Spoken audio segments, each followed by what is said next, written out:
media अच्छे भी दादागिरी करे हो चेष्टा करछो मीडिया ता खाली मीडिया खोले फफड़ दो तुम क्यों दिखा रहे हो अच्छा बुलाओ मत करना सुना भीतर तुम कौन सा फफड़ दो दादागिरी ये दादागिरी तुम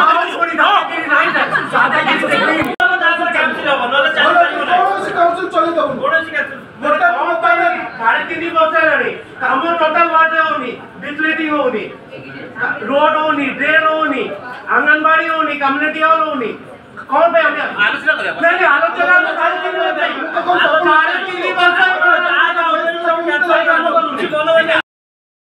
किछि नहीं आ गया किछि धारा नहीं भरा नहीं किछि नहीं अरे ये धारा नहीं एटा को धारा